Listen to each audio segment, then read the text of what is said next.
Bismillah ar-Rahman ar-Rahim, salam alaikum wa rahmatullahi ta'ala wa barakatuh, que la paix soit avec vous toujours, toujours, toujours, toujours.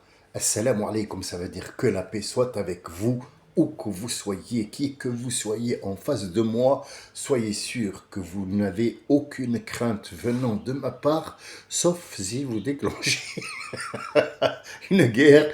Il y a des curieux qui rentrent et qui veulent déclencher la guerre, donc salam alaikum ne tiendra pas. On est bien d'accord, c'est un accord qui se passe entre deux. En tout cas, pour les gens qui m'écoutent et qui a un suivi entre nous et aussi un échange de commentaires, je vous souhaite bien le bonjour, amis du jour, et bien le bonsoir à ceux qui regardent cet enregistrement ce soir. Je voulais un petit peu aborder un sujet qui est un petit peu épineux, quelque part. Vous allez comprendre pourquoi. D'abord, je vous dis mes aventures. J'ai investi pour acheter un micro, en fait. C'est pas que je ne peux pas acheter une armature, non, non, au contraire. Mais ça me donne l'air con. Ça me donne l'air, les trucs là, des spots ou je sais pas quoi là, qui font en train de, avec leur casse et qui est, je suis pas une station de radio. Donc en fait, j'ai acheté le micro. Je pense pas que ça a apporté quoi que ce soit. Je n'aime pas revoir mes enregistrements parce que une fois que j'ai dit ça, c'est fini pour moi. J'y reviendrai pas à moins que l'information se représente. Donc je dirais cette information qui est gravée dans ma tête. Je n'ai pas de fiche, je n'ai rien du tout. Je réponds à n'importe quelle question qui m'est posée, sachant que j'ai avalé énormément de livres qui sont là. Je parle de là avec une logique. Donc ce micro, les machins, les spots, les lumières, je m'en fous complètement. Je vais garder mon petit téléphone où je rapporte à des gens des faits et je leur rapporte un échange, matière aussi à réfléchir. Aujourd'hui, le sujet, comme je vous ai dit, il est très épineux. Je parle des personnes et non pas de religion ou de politique ou quoi que ce soit. Pas du tout. Pas du tout. C'est un truc entre moi et moi, entre vous, entre moi et entre moi et vous. C'est un triangle. Ce triangle comporte des sons, des vibrations. Je sors des vibrations qui sortent de chez moi et qui sont captées par un émetteur du coin du triangle de l'autre côté ou plusieurs côtés, puisque vous êtes plusieurs personnes à m'écouter dans de différents endroits. Alors, ce que je voulais dire, 99% de la population, c'est un chiffre qui n'est pas annoncé par l'INSEE, mais par moi. Moi, je ne représente personne. C'est pas un sondage que j'ai fait, mais selon ma logique, selon ce que je vois, selon les 3 pays que je visite, ce sont les Nord-Africains, puisque j'ai des origines marocaines, algériennes et tunisiennes. Ce qui fait que ces gens-là, je les côtoie, je les connais très très bien. Et je suis allé en Égypte, en Libye et dans les pays avant qu'ils soient bien sûr en guerre, tout jeune. Et j'ai remarqué que c'était la même chose, sauf que c'est le langage qui change. Mais comme dit le Marocain, mon grand-père, que Dieu lui pardonne ses péchés et qu'il accepte dans son paradis. Oulad Abdelwahid, Ga Wahid. Oulad Abdelwahid, Ga. Ga Wahid. Les fils de Abdelwahid, on a choisi un nom, Abd Al-Wahid. Les Nord-Africains, ils sont tous pareils. Tous pareils, pareil. C'est juste la tradition qui change, l'endroit, la façon de voir les choses, et c'est tout. Donc en fait, par exemple, le Marocain, c'est plus du commerce qu'autre chose. Donc si tu as dit salam alaykum wa rahmatullah, bellati, ça veut dire qu'il est en train de compter. Est-ce que c'est méchant? Non. Non, c'est pas méchant, il a été éduqué comme ça. Donc il se croit le descendant direct du prophète et cette attitude dont tous les autres, c'est du commerce. Combien? Combien, bismillah ar-Rahman ar-Rahim, nous sommes les descendants du prophète. Nous passons l'Algérie. L'Algérie est un guerrier. Il est né guerrier, il reste guerrier avec les médias et avec le lavage de cerveau 24 heures sur 24 qui est émis par les autorités. C'est un guerrier automatiquement. Tous les autres, c'est des PD à coder. L'Algérien, c'est... voilà. Mes oncles, par exemple, quand ils savent, enfin, ils savent, c'est-à-dire quand je suis en présence de mes oncles en Algérie, ils me disent, toi, t'es né en Tunisie, c'est bon, vas-y, dégage. Donc en fait, vous avez cette mentalité qui est là, qui est fausse, oui, effectivement, parce qu'il n'y a pas de différence entre un Marocain et un Algérien, sauf les attitudes qu'ils ont. Le Tunisien est plus ouvert, ça fait un peu barcha, ça fait, il est ouvert, et cette ouverture, ça lui donne un côté efféminé. Donc c'est pour ça que l'Algérien ne l'aime pas trop. Il te dit, Tunisien, mais est-ce qu'il y a des Tunisiens qui sont dangereux? Très dangereux. Très dangereux dans les attitudes comme ça de machin. Mais faites attention parce que ça, c'est de l'eau qui coule en bas, par exemple. Vous voyez, pourquoi je vous dis que c'était épineux parce que si tu connais pas ton monde, tu peux pas travailler avec eux. Tu peux pas vivre avec eux. Tu peux pas parler. Tu ne peux pas parler avec eux. Or, l'échange qu'il y a entre nous, il est très simple. L'échange qui est entre nous, c'est les paroles. L'échange qui est entre nous et Dieu, c'est les paroles. L'échange qui vous font, les gens qui vous bernent, qui vous volent, les gens politiques, l'Amérique, la Russie, les machins, ce sont que des paroles. C'est des paroles, partout. Partout où vous allez, n'importe quel sujet que vous allez aborder, qu'il soit astronomique, astrologique, je sais pas quoi, tout ce qui est hic à la fin, ce sont que des paroles. C'est avec la parole qu'on transmet ce qu'on est en train de voir ou fabriquer, quoi que ça soit, électronique ou pas. Même l'électronique, il y a des chiffres, il y a des lettres dessus, et donc même un typhon, vous vous rendez compte, un typhon ou un orage ou une tornade, elle porte un nom, en fait. On lui donne un nom. C'est des mots. On utilise les mots. Et si on ne comprend pas les gens, qu'est-ce qu'ils veulent dire par leurs mots, on est un petit peu quelque part perdu. C'est pour ça que je vous dis un truc épineux. Alors je pourrais terminer sur la Libye, l'Égypte, pourquoi pas? Parce que si j'ai évoqué les autres, je dois évoquer la Libye aussi. La Libye, ce sont des gens que Kadhafi a fabriqué pendant 45 ans ou plus même, hein, avec c'était le roi, je ne sais pas comment il s'appelle, le roi, l'émir, j'ai oublié son nom, on s'en fout.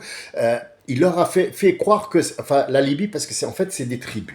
Et ces tribus-là, c'est jusqu'à aujourd'hui, même modernes, même avec des voitures, avec l'électricité, avec tout ce qu'il faut, parce que Kadhafi leur a apporté tout. Hein. Il leur a apporté tout ce que vous n'imaginez même pas. Tenez. Par contre, il leur donne des miettes de leur truc, et lui, il le vend. Il vend, il est à la tête, il n'est pas président. Il y en avait un, en fait, une fois, il a dit « Oui, moi, le président Kadhafi », alors Kadhafi lui a répondu, lui a dit « Mais à qui tu t'adresses? À moi? Parce que moi, je ne suis pas président. Hein. Il n'y a pas de présidence en Libye. Il faut que tu saches, c'était un homme politique qui s'est trompé. En fait, il a été atomisé dans la seconde qui a suivi. Kadhafi lui a fait remarquer que c'était pas un président, c'était un chef. Et oui, c'est la Libye. Et qu'est-ce qu'il leur a dit?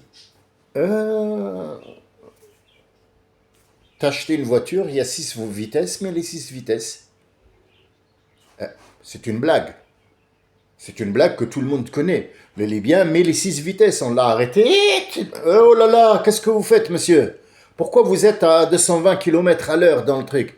Bah, il a dit, je sais pas, moi, il y a 6 vitesses, donc je l'ai acheté avec 6 vitesses, je dois mettre les 6 vitesses. C'est Muammar Kadhafi qui nous l'a dit. Donc en fait, aussi, il a dit, mais je ne comprends pas pourquoi il y a 11 joueurs par là et 11 joueurs par là, ça fait 22. Et il y a 75 millions de personnes qui regardent. Moi, je crois qu'il faut que les 75 milliards rentrent dans le terrain et tous ont un ballon et jouent. Donc, c'est l'idée de Muammar Kadhafi. En fait, c'est pour ça qu'on dit ah, la Libye. Je ne sais pas si tu arriveras à parler avec eux. Et effectivement, c'est un mur complet et fermé, en fait. Hein. Tu arrives à la Mauritanie, il est entre l'Afrique noire et l'Afrique machin. Mais attention, c'est que du. Comprend rien du tout. En fait, la Mauritanie, je vous le dis tout de suite, c'est un pays qui est envahi et gangréné par les dessous de table, clair, net et très précis. Que tu sois mauritanien ou pas, que tu habites ou pas, que tu aies de passage ou pas, tu dois payer clair, net et très précis. Tu passes par exemple en Égypte. En Égypte, c'est un pays qui est rempli d'histoires, rempli de choses qui sont encore en train de découvrir, de magie, de spéculation, des pharaons. Tout part de l'Égypte. Les fils d'Israël ont commencé en Égypte. C'est-à-dire c'est un pays qui est rempli, qui est très très très riche. Riche. Quand je dis riche, c'est que c'est vraiment, ça dépasse l'entendement. Et pourtant, ils sont pauvres. Et donc, ça pousse l'arnaque. Je ne veux pas dire ça sur tous les Égyptiens, mais sachez que l'Égypte l'Égyptien qui est devant vous, il va absolument essayer de vous arnaquer quoi qu'il arrive. Si le Marocain essaye de faire du commerce avec vous, de l'autre côté, tout à l'opposé, il va vous arnaquer quoi qu'il arrive.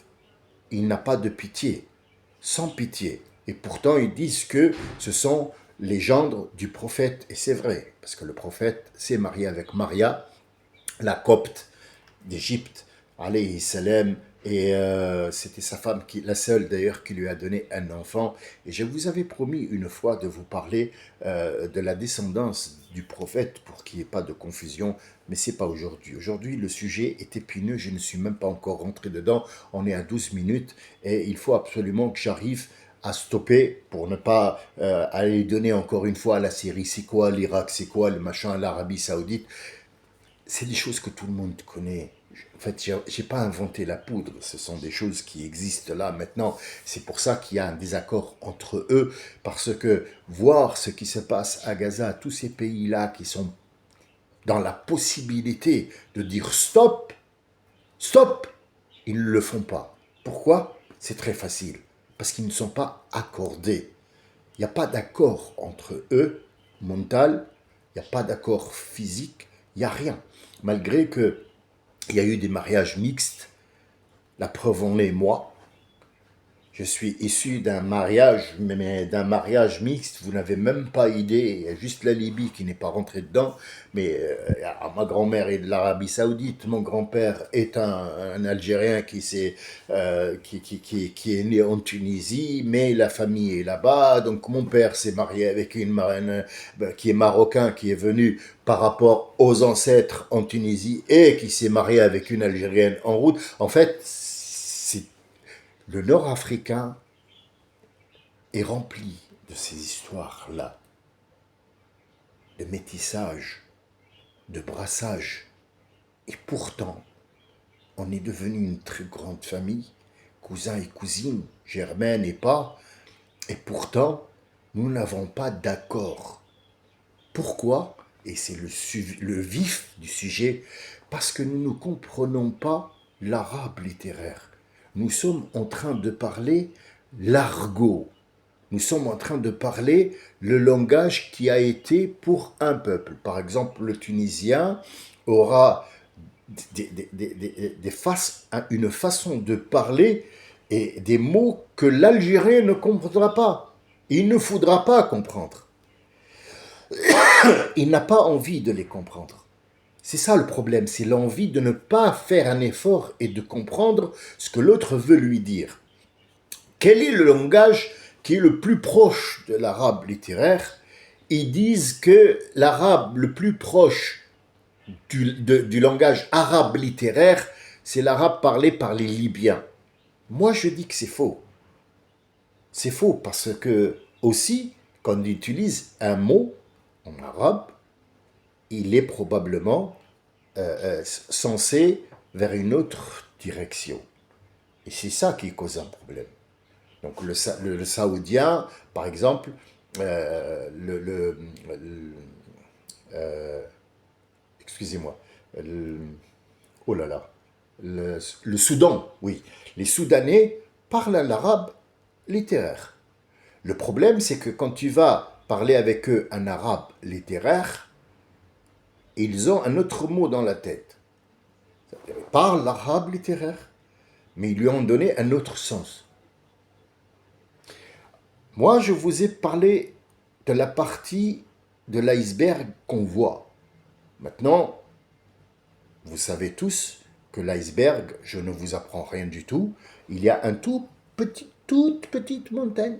Mais en bas, il y a 13 milliards de fois, c'est une façon de parler, 13 milliards, c'est une façon exagérée, mais c'est une métaphore. Donc tout ce qu'il y a en dessous de l'iceberg n'est tout ce qu'il y a en haut de l'iceberg n'est rien comparé à ce qui est en bas, et on ne fait jamais confiance à un iceberg parce qu'il peut se retourner à n'importe quel moment et vous avez une autre montagne qui apparaît. Donc nous, on va aller au cœur de l'iceberg en bas pour voir où est le problème, et je vais commencer par quelle origine. Maroc, Tunisien, où? Très facile. Nous avons un langage qui doit être respecté, c'est le langage coranique et arabe littéraire ancien. Qu'est-ce qu'on nous enseigne à l'école? On nous enseigne un arabe qui a été modifié. L'arabe modifié, c'est l'arabe qui est parlé pour donner des informations. وتوجه سيد الرئيس إلى مقر كذا حيث قال وقام ثم رجع ثم قال ثم قابل السيد الرئيس الوزير الأول. C'est des mots qui ne veulent absolument rien dire. Si un arabe, des anciens arabes se lève maintenant de sa tombe, il va dire: qu'est-ce qu'il raconte ce mec? Je ne comprends pas ce qu'il me dit. C'est un arabe qui a été modifié pour soi-disant unifier tout le monde. L'erreur, l'erreur fatale. Voilà, maintenant on tient un fil. Toute la corde, non, un seul fil. La corde est fabriquée de plusieurs filaments. Donc nous avons juste un filament. Le filament, c'est que ils ont fabriqué un arabe littéraire qui veut plus rien dire si on lit un Coran, si on lit un ancien écrit. Si on sort quelque chose de l'Égypte ancienne, on va la traduire avec, l'arabe qu'on a maintenant. Or, l'arabe de maintenant, tu ne peux pas aller voir avec. Non seulement, mais on va tenir un autre filament. L'autre filament, c'est quoi? C'est que le Tunisien, il utilise des mots croyant que c'est de l'islam, mais ça n'a rien à voir. En fait, c'est de la tradition. Assalamu alaikum. Kirak d'ailleurs, ça va, ça c'est l'Algérien. Tunisien, quand tu vas en Tunisie, tu dis les baisses, mais les baisses. Vous voyez, en fait, on sort de l'islam. On est dans la tradition. Et ce qui est arrivé, c'est qu'on a mélangé tradition, arabe nouveau, société, technologie et islam. Qu'est-ce que ça a donné? Une cherchoura. C'est une sorte de ratatouille à la fin où il y a pas, on distingue pas un goût spécial. C'est juste parce qu'on a faim, on mange. Il y a un petit peu d'harissa pour relever, pour c'est tout. On n'a rien en main. On n'a pas. La preuve, c'est que les gens, quand vous dites un mot en arabe littéraire ancien, coranique, on ne comprend pas le sens. Et pourtant, il est là, il est clair. Il y a une différence entre ja'a ou ata. Tu vas en Tunisie, tu te dis, oh, c'est quoi la différence? Ja'a ou ata, ça veut dire il est venu. En fait, il a traduit en tunisien directement. C'est même pas les questions en français, parce que c'est en français c'est autre chose, parce que le français il va l'apprendre de chez le Tunisien qu'il a déjà massacré en tunisien, et il la donne au français pour qu'il a encore massacré, enfin français. Le français n'est pour rien, on lui a donné un mot, il a donné l'équivalent. Donc il est venu. Le Coran est descendu. Descendu de quoi? Dans un ascenseur? Il est descendu de quoi? De quel étage? De quel cinquième étage? Donc en fait le mot il est de at-tanzil ou al-inzal qui veulent dire autre chose. La révélation, la découverte, l'ouverture, le déclenchement du départ. Par exemple tout ça. C'est devenu, il est venu, il est descendu. Il a dit, après il a mis sa chaussure, et puis après il est parti. Moi je me souviens quand j'étais petit, c'est une anecdote. En fait, j'étais dans le hammam, on appelle ça le bain, hein, le bain mort, M-A-U-R-E, c'est les gens qui sont venus de l'Espagne, l'Andalousie, en fait, les morts, qui ont été chassés dans les croisades, hein, si vous avez un petit peu d'histoire dans la tête. Euh, ils ont apporté avec eux cette technique qui eux-mêmes l'ont apporté des Romains qui à l'époque allaient dans les saunas et les machins pour se laver, et donc ils avaient un morceau de truc pour enlever. Donc nous, dans les bains morts, on a utilisé la main, eux ils utilisent un outil en fer où ils grattent à fur et à mesure que la transpiration sort, à fur et à mesure qu'elle dégage les pores des poussières et des peaux mortes qu'il y a dedans, et il l'enlève, donc il sort euh, propre apparemment. Donc le bain mort pour nous dans l'islam n'est pas haram, on est bien d'accord, parce que le mot haram on le met partout maintenant. Hein. Ouh là là, vas-y que je te tartine du haram dans les murs, dans les pieds, dans les trucs. Mais il est décommandé. Pourquoi? Parce que les gens sont nus. Il n'y a plus en fait, cette timidité qu'il faut instaurer, ce truc intime. Il faut pas montrer ses parties intimes et ainsi de suite. Mais comme on est arrivé à la plage où il y a des femmes, enfin toutes les femmes dans la plage, dans les plages du monde, ils ont une 20 centimètres de tissu pour juste le trou, cacher le trou. Tout le reste, c'est de la viande à gogo. En fait, c'est un abattoir à ciel ouvert.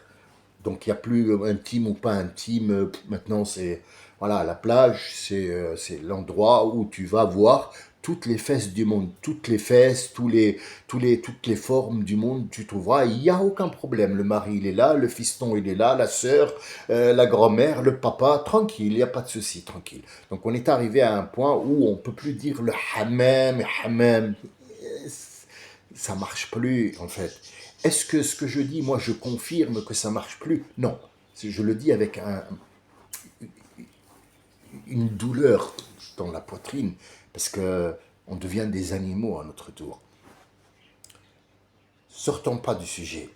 Le sujet de conversation aujourd'hui, c'est que je ne veux pas que les gens qui m'écoutent se sentent visés par ce que je dis. Mais c'était une vérité qu'il fallait dire. Je sais qu'il y a des gens qui m'écoutent et avec qui je converse, et on est en relation, je dirais pas intime ou amicale, mais on est en contact 24 heures sur 24. Je leur envoie des enregistrements, je reçois des commentaires de leur part en me faisant part de leur avis, machin. Il y en a qui mettent dans le privé, il y en a qui mettent un commentaire sur la page YouTube. Mais le souci, c'est que je ne veux pas que ces gens qui ne connaissent pas l'arabe ou bien qui n'ont pas eu la chance d'apprendre l'arabe soient visés. Sachez que vous pouvez l'apprendre à n'importe quel moment, mais il faut choisir quelle sorte d'arabe. Est-ce que c'est l'arabe marocain? Est-ce que c'est l'arabe tunisien? Est-ce que c'est l'arabe égyptien? Voilà, donc je vous dis qu'il y a une seule sorte d'arabe, c'est l'arabe coranique, et non pas l'arabe du JT à la télévision qui ne veut plus rien dire du tout, du tout, du tout. Croyez-moi, croyez-moi, c'est un arabe qui a été pour le contact des pays et des dirigeants. Il n'a rien à voir avec la parole, avec le sens des choses qu'on vit au quotidien, qu'elles soient des guerres, qu'elles soient de la technologie, qu'elles soient de la création, qu'elles soient de l'art. Nous devons apprendre absolument à reconnaître le sens des mots en arabe pour le donner au français qui ne peut pas, ou à l'anglais ou l'allemand qui ne peut pas reconnaître les mots de lui-même. Nous devons de lui apporter. C'est ce que j'essaye de faire 24 heures sur 24 depuis 2016 que j'ai décidé de commencer. Malheureusement, je ne suis pas allé loin. J'espère que quelques-uns ont eu un mot ou une information capitale et c'est à eux d'aller creuser et de m'aider. Parce que sachez-le, Omar ibn Khattab, il a dit « Je ne suis pas un soleil ». On lui a dit « Mais pourquoi tu dis ça ?» Il a dit « Le soleil brille sur tout le monde. Moi, je suis qu'un être humain. Il me faut des gens qui m'aident pour qu'ils me disent qu'est-ce qui se passe en Égypte quand moi, je suis à Médine. Je n'ai pas cette information, moi. Il faut absolument que quelqu'un vienne me le dire. » Et effectivement, je termine cet enregistrement qui un petit peu semble aller plus loin que les 20 minutes, malheureusement, mais j'espère que c'est constructif. Il y a eu si vous voulez, une compétition de course de chameaux, et donc le fils de Omar, pas ibn al-Khattab, Omar ibn al-As, à l'époque, c'était le gouverneur de l'Égypte sous le commandement de Omar ibn al-Khattab. Et le fils du gouverneur de l'Égypte a participé à cette... Et alors, ils étaient deux à franchir le truc. Il y avait un copte qui est passé avant, donc il l'a tapé avec, si vous voulez, il a un truc pour taper derrière sur le chameau, c'est le bâton du chameau, on appelle ça, c'est comme les cavaliers des courses de chevaux, ils ont toujours une cravache, on appelle ça. Il a tapé avec la cravache sur la tête, il lui a dit, toi, espèce de copte, bon, ne la transformons pas en vulgarité, mais il lui a dit, c'est moi le musulman, c'est moi qui dois arriver en premier, c'est pas toi, espèce de copte. Il ne lui a pas répondu. Il est parti directement de l'Égypte vers Médine pour aller voir Omar ibn Khattab. Il rentre, il lui dit, je viens d'Égypte, je suis copte et je viens pour porter plainte. Il lui a dit, pourquoi tu n'as pas porté plainte en Égypte? Est-ce qu'il n'y a pas un gouverneur là-bas? Il lui a dit, le litige qu'il y a, c'est le litige entre moi et son fils. Donc il ne prendra pas parti avec moi et j'ai peur qu'il prenne parti avec son fils. Il lui dit, avant de me raconter quoi que ce soit, ne m'informe de rien du tout.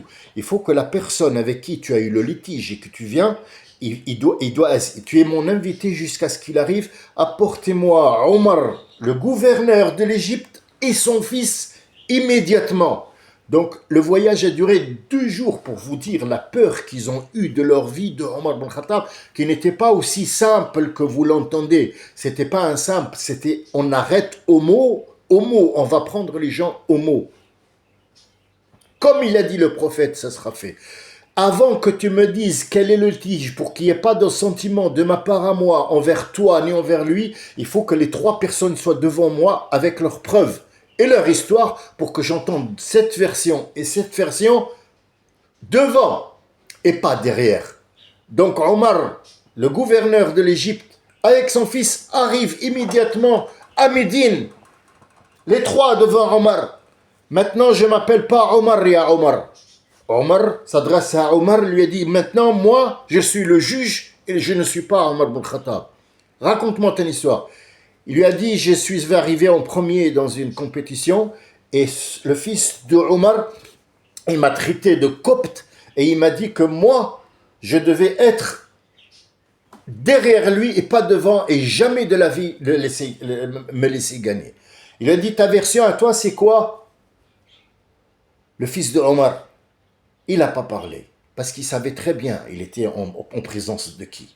Il a enlevé, il a dit au gouverneur de l'Égypte, Omar ibn al-As, c'est pas rien Omar ibn al-As, c'est quelqu'un qui est connu à être le compagnon du prophète. Il lui a dit, enlève ton turban, il enlève son turban, il était chauve de tête, et il lui a donné la cravache au copte, il lui a dit, tape-le sur la tête.